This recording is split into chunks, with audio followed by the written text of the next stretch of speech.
दोस्तों आउटसोर्स कर्मचारियों के लिए एक बहुत ही महत्वपूर्ण जानकारी सामने आ रही है। जी हाँ दोस्तों, अब सरकार जो है नई आउटसोर्स नीति 2025 लागू करने जा रही है और इस नई नीति का पूरा ड्राफ्ट तैयार कर लिया गया है। इसमें 18,000 रुपये से लेकर 25,000 प्रति माह रुपये तक जो है वेतन दिया जाएगा हर एक आउटसोर्स कर्मचारियों को। और इस नई नीति के तहत साथियों आपको बता दें, जैसे सरकारी कर्मचारी को अवकाश मिलते हैं उतने अवकाश आउटसोर्स कर्मचारियों को भी दिए जाएंगे।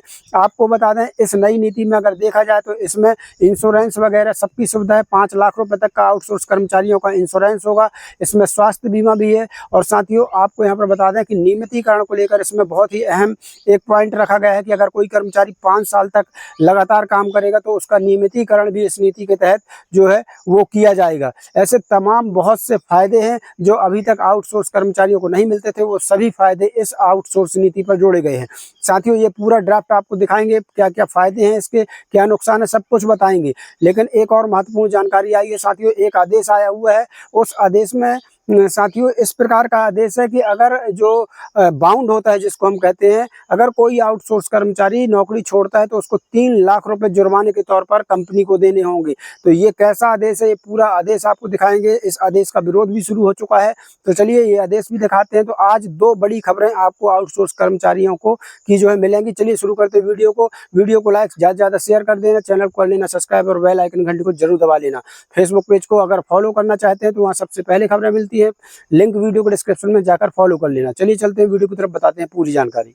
तो दोस्तों एक अनापत्ति प्रमाण पत्र हमारे सामने आया है मध्य प्रदेश से। जी हाँ साथियों, जहां पर अगर कर्मचारी काम छोड़ता है तो क्षतिपूर्ति के लिए 3 लाख रुपए जो है उसको भुगतान करना होगा। चलिए पूरा अनापत्ति प्रमाण पत्र आपको हम बताते हैं कि क्या कुछ इस प्रमाण पत्र में लिखा हुआ है। इसके बाद दूसरी खबर की तरफ चलेंगे जो बेहद जरूरी है कि आउटसोर्स कर्मचारी नीति 2025 जो कि देश के सभी कर्मचारियों के लिए काम की होने वाली है। तो जल्दी से इस खबर को जान लेते हैं, फिर बढ़ते हैं अगली खबर पर।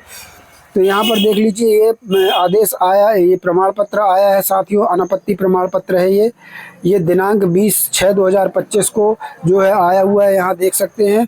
और इस अनापत्ति प्रमाण पत्र में क्या कुछ लिखा है तो देख लीजिए, प्रमाणित किया जाता है। यहाँ देख लीजिए कर्मचारी का नाम लिखा है और Madhya Pradesh power transmission company limited में लाइन परिचारक के पद पर दिनांक 16/5/2017 से कार्यरत है। साथियों मैं आपको इसका मुख्य बात बताता हूँ, जो मुख्य पॉइंट की तरफ चलते हैं।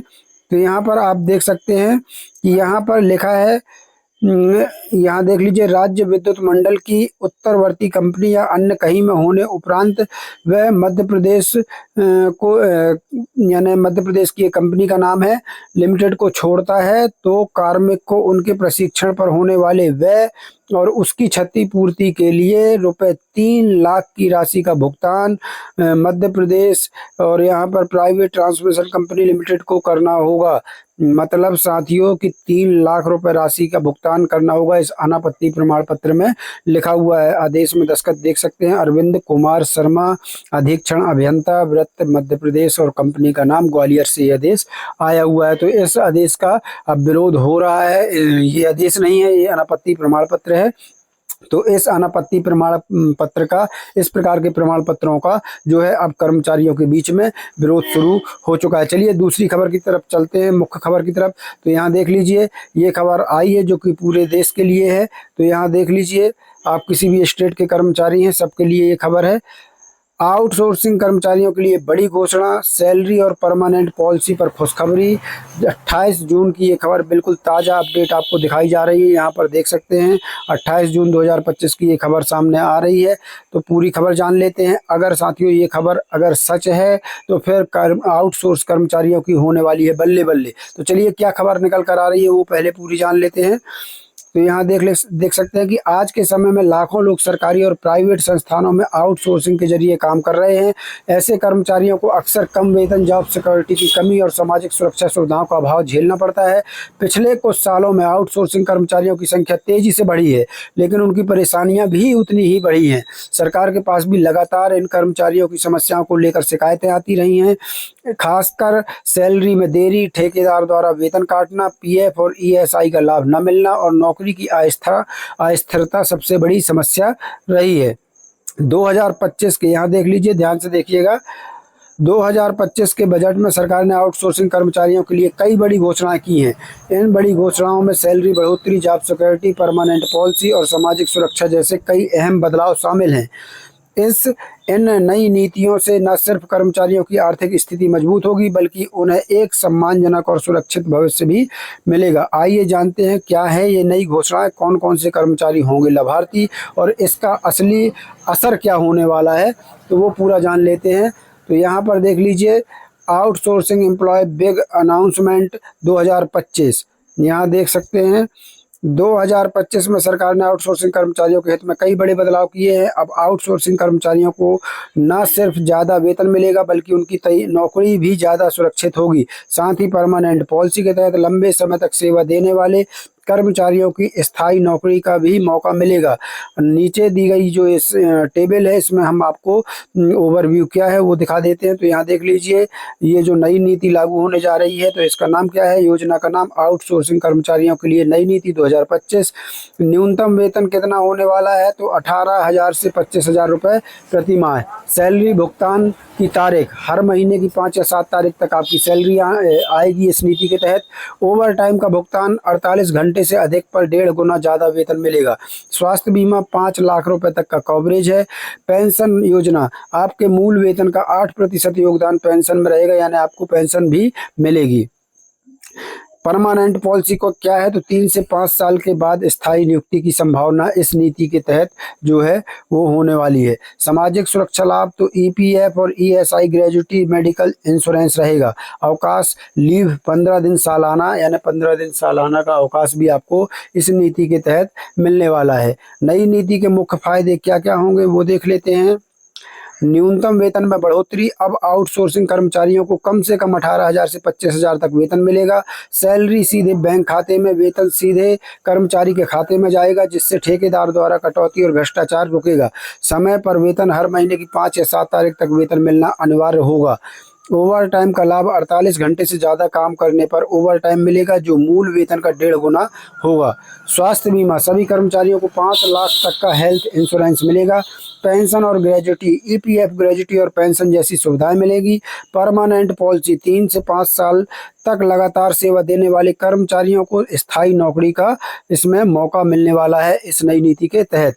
आउटसोर्स कर्मचारियों की वर्तमान स्थिति की अगर बात कर लें, तो देश के ज़्यादातर राज्यों में जो आउटसोर्स कर्मचारी की वर्तमान स्थिति है, उनको कम वेतन और समय पर भुगतान नहीं होता है।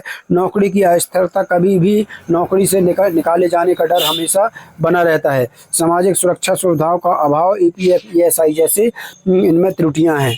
छुट्टियों और स्वास्थ्य सुविधाओं की भी कमी है। ठेकेदार द्वारा वेतन में कटौती या देर से भुगतान आए दिन जो है आउटसोर्स कर्मचारियों की समस्या है। बिना किसी कारण के नौकरी से निकाल दिया जाता है, कई कर्मचारियों के साथ हो भी चुका है। तो साथियों, आगे इसमें देख लीजिए सरकार की नई घोषणाएं और बदलाव क्या क्या हैं वो देख लेते हैं। सरकार ने 2025 के बजट में आउटसोर्स कर्मचारियों के हित में कई बड़े फैसले किए हैं।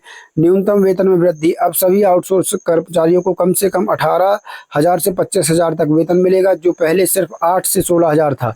सैलरी भुगतान का नया सिस्टम, अब सैलरी सीधे कर्मचारी के बैंक खाते में जाएगी, जिससे ठेकेदार द्वारा कटौती की समस्या खत्म होगी। ओवर टाइम का भुगतान, 48 घंटे से ज़्यादा काम करने पर ओवर टाइम मिलेगा, जो मूल वेतन का 1.5 गुना होगा। स्वास्थ्य बीमा और सामाजिक सुरक्षा, सभी कर्मचारियों को 5 लाख तक का इंश्योरेंस मिलेगा, स्वास्थ्य बीमा मिलेगा। साथ ही ईपीएफ, ईएसआई, ग्रेजुटी जैसी सुविधाएं भी जो है वो दी जाएंगी। परमानेंट पॉलिसी की बात करें तो 3 से 5 साल तक लगातार सेवा देने वाले कर्मचारियों को स्थायी नौकरी का मौका मिलेगा। छुट्टियाँ और अन्य लाभ, साल में 15 दिन की छुट्टी, मातृत्व अवकाश, दुर्घटना बीमा और फैमिली पेंशन जैसी सुविधाएं भी अब इस नई नीति के तहत जो है कर्मचारियों को मिलने वाली है। नई नीति में कौन कौन से कर्मचारी शामिल होंगे, सबसे बड़ा सवाल। तो यहाँ देख लीजिए, सरकारी विभागों में कार्यरत सभी आउटसोर्सिंग कर्मचारी इसमें शामिल होंगे। स्वास्थ्य, शिक्षा, सफाई, सुरक्षा, प्रशासन, तकनीकी आदि विभागों के कर्मचारी, संविदा और डेली वेज कर्मचारी, होमगार्ड, आशा वर्कर, आंगनवाड़ी, एएनएम, ग्राम चौकीदार, शिक्षा मित्र आदि ये सभी शामिल जो है नई नीति में होंगे। नई नीति के लागू होने से क्या क्या बदलाव आ जाएंगे? कर्मचारियों को आर्थिक सुरक्षा और सम्मान मिलने लगेगा। जॉब सिक्योरिटी बढ़ेगी, नौकरी से निकाले जाने का डर कम होगा। वेतन में पारदर्शिता आएगी और समय पर और पूरा भुगतान मिलेगा। सामाजिक सुरक्षा सुविधाएं मजबूत होंगी। कर्मचारियों का मनोबल और प्रोडक्टिविटी बढ़ेगी। कंपनियों को भी अच्छे कर्मचारी मिलेंगे और उनका प्रदर्शन जो है और बेहतर होगा। आगे देख लेते हैं दोस्तों, नई पॉलिसी के अन्य महत्वपूर्ण बिंदु क्या क्या है वो देख लेते हैं। ईपीएफ और ईएसआई का समय पर भुगतान, हर महीने ईपीएफ और ईएसआई की राशि समय पर जमा की जाएगी। आरक्षण नीति का पालन, सभी नियुक्तियों में आरक्षण नीति का पालन अनिवार्य होगा। 3 पक्षीय समझौते, सरकारी विभाग, आउटसोर्सिंग एजेंसी और कर्मचारी के बीच 3 पक्षीय एग्रीमेंट होगा। अभी तक 2 पक्षीय होता था, लेकिन अब इस नई नीति के तहत 3 पक्षीय होगा। अभी तक सिर्फ एजेंसी और आउटसोर्स कर्मचारी के बीच जो है वो कहना चाहिए एग्रीमेंट होता था, लेकिन अब सरकारी विभाग भी इसमें तीसरा पार्टनर रहेगा। किसी भी कर्मचारी को बिना विभाग की अनुमति के नहीं निकाला जा सकेगा। महिला कर्मचारियों को मातृत्व अवकाश और मेडिकल सुविधाएं मिलेंगी। वर्क प्लेस पर सुरक्षा और सम्मानजनक माहौल सुनिश्चित किया जाएगा। आउटसोर्सिंग कंपनियों पर क्या असर पड़ेगा वो भी देख लेते हैं। आउटसोर्सिंग कंपनियों पर कंपनियों को अपने खर्चे बढ़ाने होंगे, लेकिन कर्मचारियों को बेहतर सुविधा देने से उनकी प्रोडक्टिविटी बढ़ेगी। छोटी कंपनियों को शुरुआत में दिक्कत आ सकती है, लेकिन लंबे समय में यह नीति उनके लिए भी फायदेमंद होगी। कंपनियों को अच्छे और योग्य कर्मचारी मिलेंगे, जिससे उनका प्रदर्शन बेहतर होगा। कर्मचारियों के लिए जरूरी बातें, कर्मचारियों के लिए कुछ जरूरी बातें हैं वो भी देखना जरूरी है। सभी आउटसोर्सिंग कर्मचारी अपनी नियुक्ति और वेतन संबंधी दस्तावेज संभाल कर रखें, यानी इनकी ज़रूरत पड़ सकती है, आपसे मांगे जा सकते हैं। जैसे ही ये नई नीति लागू होगी तो आपसे जो है अपनी नियुक्ति का और वेतन संबंधी दस्तावेज मांगे जा सकते हैं, तो इनको संभाल कर रखिए। किसी भी समस्या की शिकायत संबंधित विभाग या आउटसोर्सिंग निगम में ही करें, यानी अगर आपके पास कोई समस्या है तो आप संबंधित विभाग या फिर आउटसोर्सिंग निगम में करें। सैलरी, ईपीएफ, ईएसआई और अन्य लाभों की जानकारी समय समय पर चेक करते रहें। अगर सैलरी में देरी या कटौती होती है तो तुरंत शिकायत दर्ज कराएं। ये आपके लिए कुछ जरूरी बातें थी। भविष्य में क्या संभावनाएं हैं इसके लिए तो देख लेते हैं। अगर यह नीति पूरे देश में लागू होती है तो लाखों आउटसोर्सिंग कर्मचारियों की जिंदगी बदल जाएगी। कर्मचारियों को आर्थिक, सामाजिक और मानसिक सुरक्षा मिलेगी। देश में रोजगार के नए अवसर खुलेंगे और युवाओं को सरकारी नौकरी जैसी सुविधाएं मिलेंगी। अक्सर पूछे जाने वाले प्रश्न की बात करें तो क्या सभी आउटसोर्सिंग कर्मचारियों को नई नीति का लाभ मिलेगा? हाँ, सरकारी और प्राइवेट दोनों सेक्टर के आउटसोर्सिंग कर्मचारियों को इसका लाभ मिलेगा, बशर्ते वे संबंधित विभाग में कार्यरत हों। तो साथियों, ये एक नई अपडेट आई थी, एक नई खबर हमारे पास आई थी जो हमने आपको बताना जरूरी समझा। ये एक बहुत अच्छी नीति है, अगर ये लागू होती है तो दोस्तों हम बता दें कि हमारा चैनल या हम इसकी पुष्टि नहीं करते हैं। ये खबर हमें एक अखबार के माध्यम से मिली थी जो आपको बताना जरूरी था। हर खबर आपको बताना हमारा फर्ज है दोस्तों।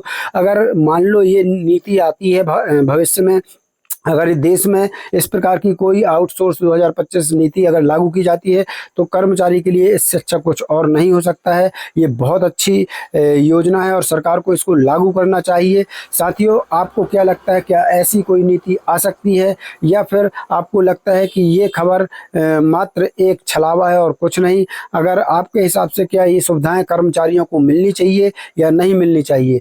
जिसने भी अगर ये खबर की मांग की है, ये सुविधाओं की मांग की है, क्या वो गलत है? क्या आपका विचार क्या कहता है? क्या ये सभी सुविधाएं जो है आउटसोर्स कर्मचारियों को मिलनी चाहिए? अपने विचार कमेंट बॉक्स में जरूर रखिएगा। आपके विचार हमारे लिए बेहद महत्वपूर्ण हैं। मिलते हैं दोस्तों अगले वीडियो में नई जानकारी के साथ। तब तक के लिए धन्यवाद। जय भारत, जय हिंद।